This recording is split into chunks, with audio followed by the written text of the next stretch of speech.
Welcome back, everyone, to day two. Today, we're going to be adding some textures to the illustration that we started on Tuesday. My name's Doc Reed, and if you want to follow along on any of the adventures on socials and stuff like that, you can find most of my information here on my website. I'm also here in Behance if you want to click through to any of that. But one of the things I want to show you today that we're going to be talking about is making textures. And I have the privilege of having a wife that makes cyanotypes for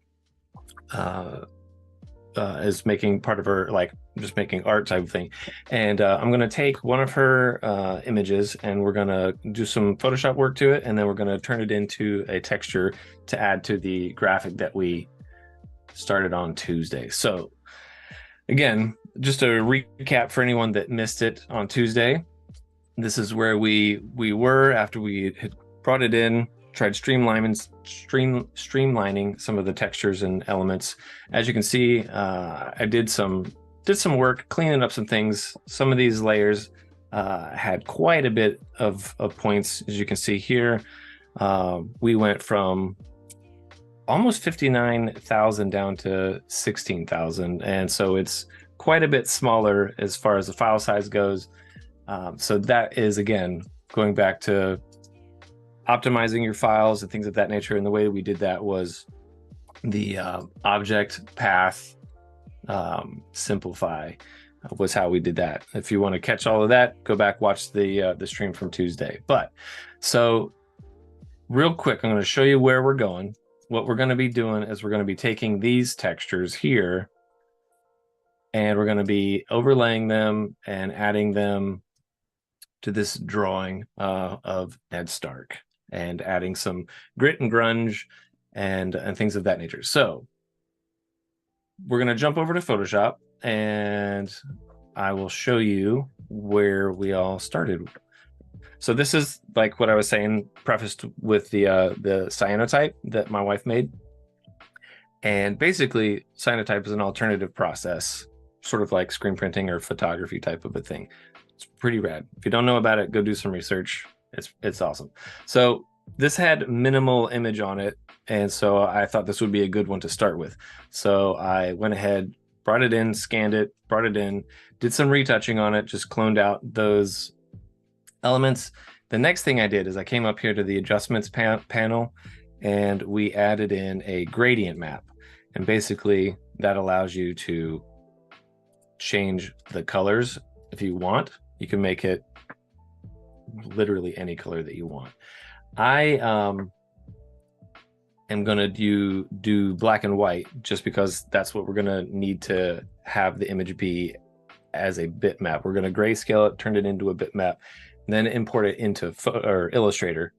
That way we can color it and we won't have to have a whole bunch of points. It'll be a much smaller way of adding texture to your vector illustrations than having vector textures, which can get quite cumbersome when they get large. So we've added our gradient map, turned it black and white. So the next thing that we're going to do is we're going to add a levels. You can do that here. Whoops, nope, that's the map or mask. You go into add levels or curves. And basically what you want to do here is get it so that you can see some of that texture coming through. You can make it super subtle. You can make it like just so that you've got the frame, if that's what you're looking for. It's all personal taste on what you're looking to get out of the texture. So for me, I had something in the middle that there was a little bit of texture and tooth of the paper that was coming through, but nothing that was going to be like super crazy or like washed out type of thing. So again, you can play with those settings to your heart's content. That's what we did. So when you've got this, what I like to do is make a duplicate of that later. Command J, Option J if you're on a PC. That basically makes a copy of anything that was in that folder or any of the layers that you have selected. And at that point, then I'll hit Command E to flatten that layer. So I've got everything that was here in this base folder now just here in its own little layer. had already made one of those, you know, that whole baking show trick where one's in the oven while you're making the one to show everybody. So at this point, what we did is we'll come up to select color range. That'll bring up this color range dialog box, and you can, I usually will select the white because I know that that's going to be 100% white, whereas sometimes if you select in here, you'll get grays, and it'll give you a sort of a weird inconsistent selection type of thing. So if you know you're wanting just a white and a black, just either try to find the darkest darks in your piece or the brightest whites type of thing. So I'll do that. I selected white. Again, this fuzziness will allow you to see super. Here, I'll just show you. So we'll do a super, 35 on the fuzziness. That gives you a pretty, oops, invert that. Come on, lost the selection. There we go. So that gives you, you can see some of the textures in there. It's not super detailed. If we want to go back and do another selection, we can do the exact same thing. Come up to color range, select the white. We'll crank this all the way up to 200. That gives us a much more detailed, I think that was 35. Oh.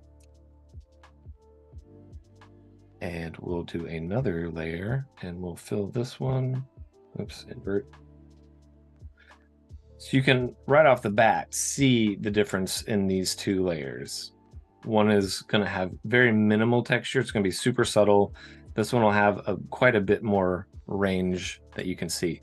The cool thing is if you like this more detailed, but it's not quite as punchy and dark as you want, you just hold down Command and click on the thumbnail. It will bring up that selection. And then you can, depending on what your background and foreground fills are, you can make sure I'm on the right layer. Hold down Option, delete, and that will fill the selection with your foreground color. So you saw the before, it was a bit more gray. I went ahead and darkened it quite a bit. And at this point, we're ready to jump into turning it into a bitmap. Before we do that, I'm going to show you one other thing. If you want to turn this into a vector, one of the things you can do is come up here to Paths, make Work Path. That will bring up, where'd the dialog box go?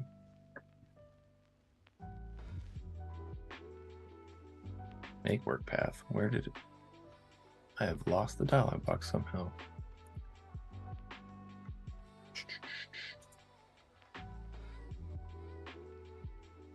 All right, well, maybe I won't show you that just yet. So it's hidden somewhere. There we go. Okay. So now that has created and taken that selection and turned it into, and you can see, because I'm pretty sure I had it at a 2.2 threshold. So you can see the larger spaces in here, it has turned those into vector paths. So again, this is going to make your file run slow because there's quite a few points on this. But if you want to do that, you just come up to Export or Edit. Oh, where did Export go? Sorry, File, Export, and Paths to Illustrator. And what that'll do, that'll open up the dialog box. Again, it's hidden from me for some reason. Anyhow, I don't know why it's not showing it to me. There we go. I'll hit enter, pulls up this dialog box. I can save it to the textures panel. I've already done that. It's right here. And I will hit save to commit that to do the export process. So we'll come back to that in just a second. So now we deselect the work path. So we've got this selection. Now we're going to convert it into a bitmap. And basically at that point, what we need to do is create or turn this into a grayscale image. We'll tell it, go ahead and merge everything. Most of the time, what I will do is I will save the PSD like I have here. I'll say save the PSD. I'll merge this all down, and then I will do a save as, and I will tell it that we're going to do the grayscale, which is what we've got here. Save that. So we've got this, we're ready to roll.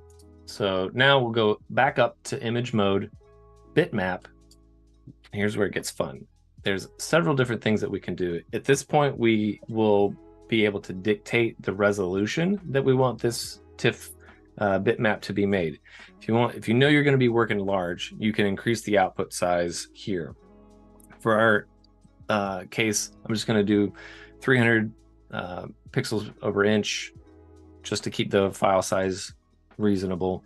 And here, there's a couple of different options. If you want to do the halftone thing, this works better for black to white gradients as opposed to the selection that we've got here where we punched everything. Everything is black or white in this image. So with that, I'm going to do the diffusion dither.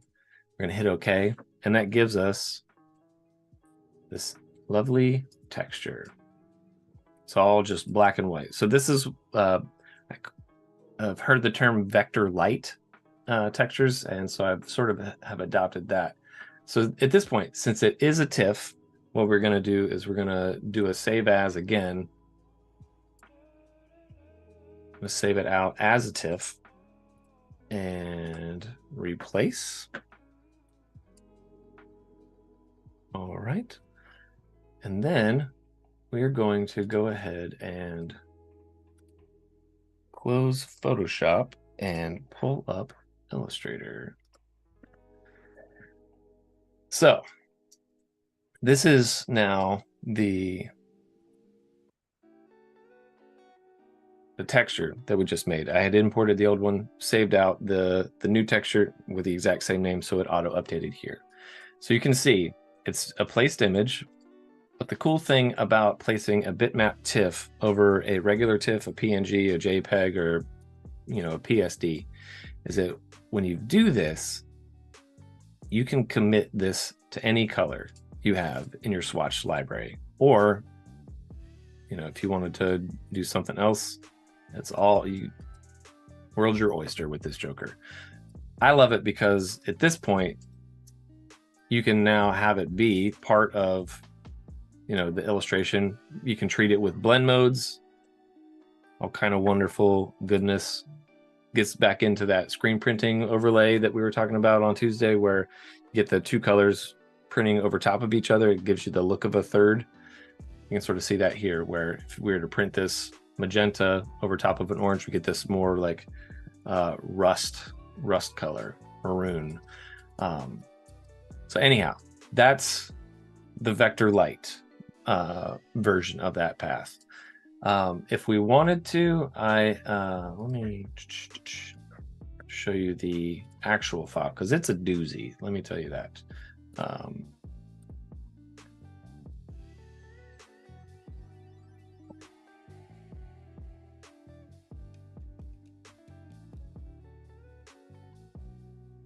So, like I said, I'll give you an idea. If we looked at all of the points in that file path, we're talking 266,000 points. The cool thing about exporting paths with textures like this is that you can then select just the white if you wanted to have a pattern, or use this as like a speckling, or if you just wanted like the deckled edge and have it be a solid color, you can do that. This one's got just shy of 5,000 points. This is where the bulk of the points are going to be with all those little things. Yeah, exactly. 261,000. So, like I said, it's going to make your file a little bit slower, but if you're scaling up and printing this Joker on the side of a building, this is what you'd want to do. I will show you, paste in those vector points. And as you can see, it's just sort of a salt and peppering with this texture that you can add into the background. And again, because it is vector, you can change the colors, blend modes, all that stuff. So now it's just sort of a subtle detail there on the background layer. So that's the vector version. I'm gonna go ahead and get rid of that just for the sake of speed while we're working with these textures. So that's that workflow of running, taking a texture, streamlining it, optimizing it to be a bitmap TIFF or a vector file. So when we get into Illustrator, we can do some more things, blend modes and things of that nature. I had never messed with this in my transparency. I'm not really even sure. I guess it's called opacity mask. And this is some fun stuff. What I've got here, this is the same texture as I've got right here. But what I have done is I've created a shape and pasted that into the opacity mask, and then started using that as a way to create gradients in the document. So what I've got, we will start that from scratch, and I will show you exactly how to make that. We'll release that. So we've got our texture back. Important to click back onto this image here. If you're still over here in the mask mode and you're trying to edit something on a document, you won't be able to touch it. So crucial piece of information. So start with a shape. We're gonna overlay it and pull up the gradients. We can do a couple of different things. If we want this to be a fade, we can have it fade softly.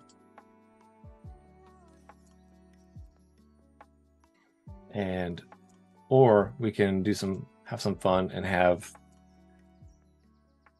a couple of different, I don't like doing colors in this particular feature or way, just because it's going to, all of these colors have hues and they're going to affect the opacity of the mask. So I like keeping all of these points either black or white. And so I'm going to make all of these. If you've not used this part of Illustrator gradient, this is called the freeform gradient. And this, you can do some wild stuff. You can make these little nodes bigger. You can add more. And again, you can play all day with this stuff. So for this purpose, I'm going to put a lighter spot up here in the top corner just so we can see. I'm going to pull this guy just so that we get a little bit of a fade here at the edge. And you can make these bigger or smaller. All right, so get this the way you want it. Again, noodle all day long. But at some point you have to commit to it. So there we've got our shape. So now I'm going to copy, I'm going to select the image that I want to create the opacity mask for, and then I'm going to click here to activate it. So since there's nothing in there, it's not allowing you to see the mask. So I'm going to Command F for paste in place. And now I've got that mask that we just made. So that's some of the fun that you can have with making those shapes. So and again, if you want to come back in and release it, come back up to your gradient tool.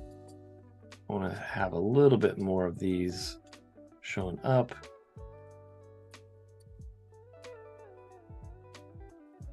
Make another one. And if you want these to be like a subtle fade, this is where you'd want the give me the sliders. There we go. You can make them gray, and anywhere that's pure white is going to be knocked out, and where you've got the gray, it's going to be like a soft fade type of a thing. So got that. Come back over here. Drop her mask back in. If you want to invert it, like you did it backwards type of thing, that's super handy here.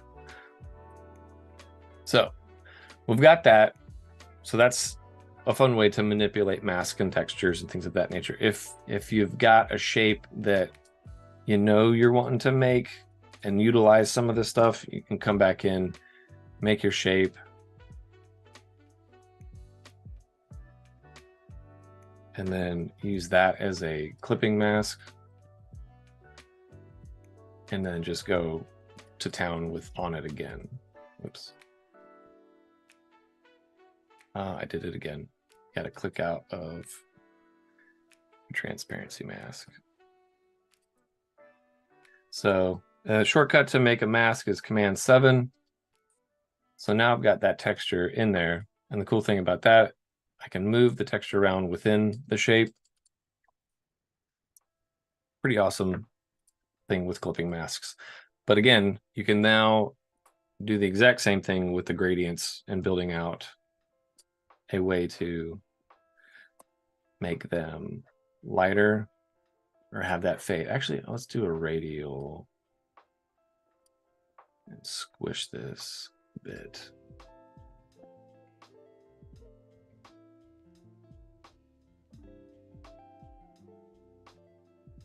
Come on, dang it.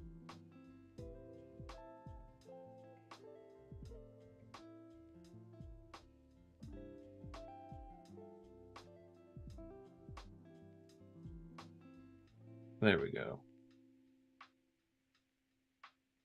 You can have a harder line if you want. So we've got that set, ready to go.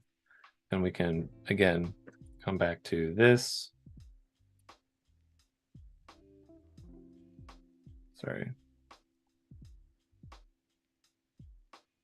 Paste that into our mask, and there you go. You've got the gradient happening within the shape. All right, so let's get back to this. Just going to clean up these files.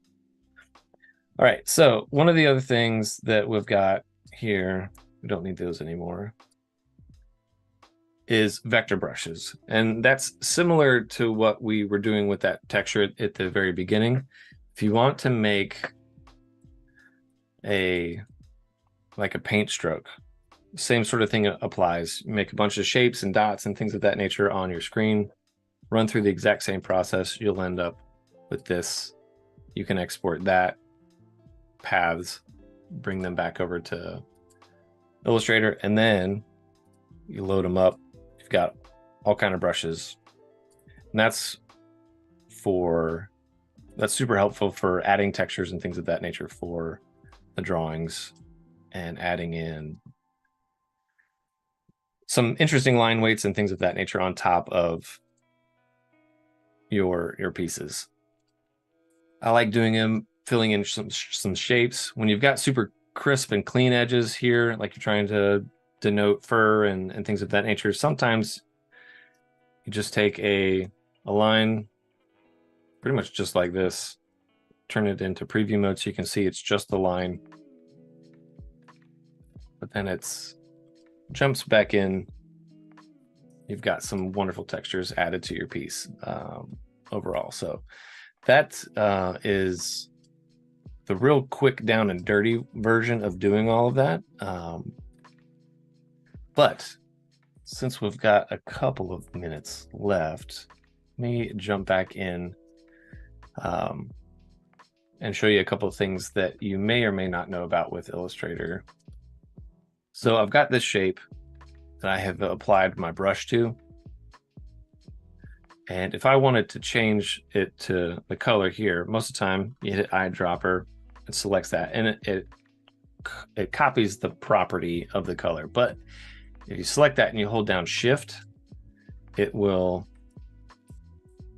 allow you to copy the color without copying over like in not having a brush type of thing. So that's, again, a super awesome little shortcut that I'm not 100% sure when Illustrator introduced that, but it has been a lifesaver of a hack. Just hold down Shift to click, X to switch your Shift X to flip your foreground background colors, and then hold down Shift, click, and that way you've got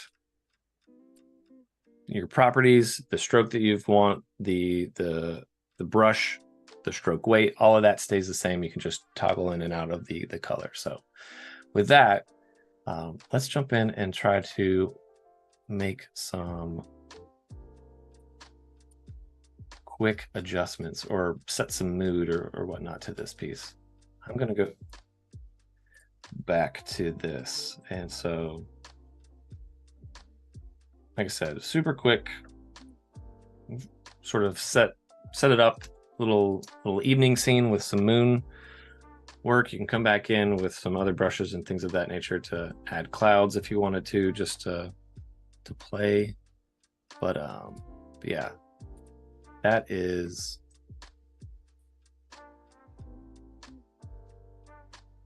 the basics of making brushes and adding them to your document. So there'll be a download coming. Check it out on the replay of some textures that we went over today. And up next, I believe Shauna Lynn is going to be jumping in and showing us how to add some beauty and wonder to our Etsy shops with some promos and headers and things of that nature. So stick around, and thanks for joining in. We'll see you next time.